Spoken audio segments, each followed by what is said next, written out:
Professional rewrite. It was just another typical day at JFK Airport. Passengers hurried past one another, families gripping their passports tightly, business travelers absorbed in their devices, young children pulling restlessly at their parents' arms. The terminal hummed with its familiar commotion. Yet Officer Ryan Keller remained focused. His role was to notice what everyone else overlooked. And next to him stood his faithful German shepherd, Shadow, ears alert, nose perpetually scanning. They had patrolled these corridors 100 times over. Nothing had ever appeared unusual. Until this moment, Shadow froze. His frame went tense, his gaze fixed straight ahead. His snout rose as though detecting something imperceptible. Ryan's brow furrowed as he pulled the leash. "What's wrong, boy?" Yet Shadow remained motionless. His frame was taut, tail held firm, concentration unwavering. Ryan traced his partner's line of sight. Among the flow of travelers, he identified a young girl, perhaps 7 years old. Her hand was gripped firmly by a woman wearing a vivid blue coat. On the surface, nothing appeared amiss, simply another passenger. Yet Shadow sensed otherwise, and Ryan had discovered years ago that you must never dismiss a canine's intuition. This narrative moved millions of people.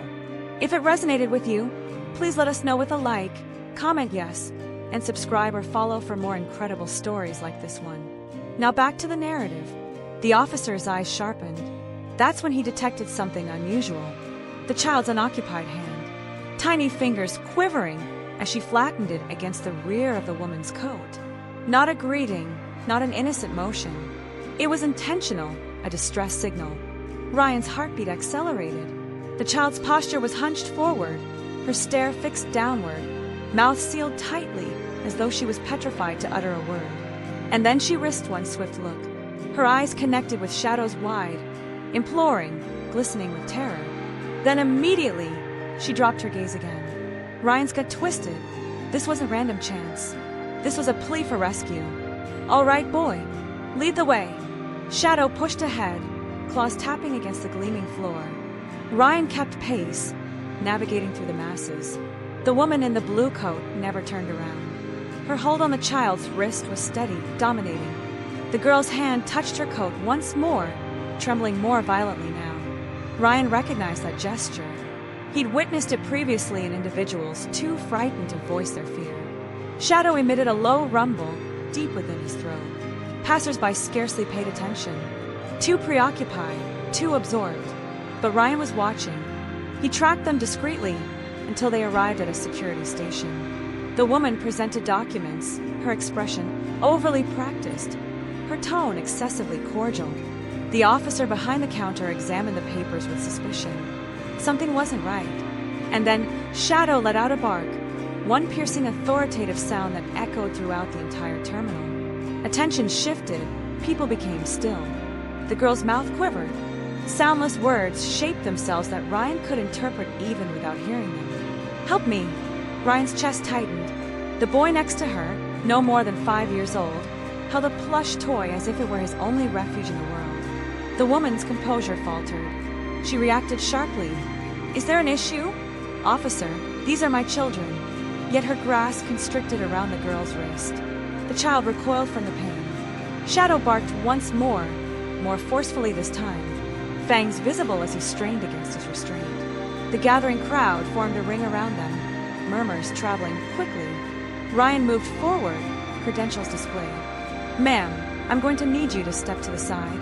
Her demeanor hardened. "We have a plane to board. You're wasting our time." But Ryan held his ground. The girl's eyes brimmed with moisture. Wordless, frantic, Ryan issued the order. "Bring them in for interrogation immediately." Security personnel converged. The woman fought back initially, her voice elevated and indignant. But once they were escorted into an isolated room, her facade began to disintegrate. The girl's hands trembled as she spoke the words that destroyed the deception. "She's not my mother." The space went completely quiet.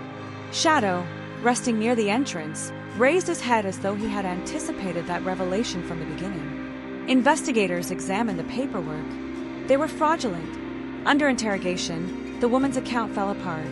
She wasn't a parent whatsoever. She was affiliated with a human trafficking network, transporting children using fabricated identities right beneath everyone's awareness. The girl held her younger brother close, tears streaming down her face. I attempted to send a signal, but nobody noticed me. Ryan crouched down next to her, tone gentle, expression unwavering. Someone did notice. He looked toward Shadow, whose composed, attentive presence conveyed everything. The woman was escorted away in restraints. Her objections were overwhelmed by the irrefutable evidence. The witnesses outside would never forget what they had observed. For the first time, the young girl's tension released. She dropped to the ground, encircling her arms around Shadow's dense coat. "Thank you," she murmured against his fur. Ryan felt his throat constrict, fighting back his feelings. Because in that instant, it became obvious. Heroes don't always come dressed in uniforms. Sometimes they move on 4 legs. If this narrative moved your soul, don't simply pass by. Repost and distribute it to someone who values loyalty, compassion, and the unshakable connection between people and animals. Allow this story to be shared. Press the like button if you think every hero should be honored. Leave a comment with a heart if you've ever cherished an animal as family. And remember to follow or subscribe for more moving, true stories that remain with you long after their conclusion.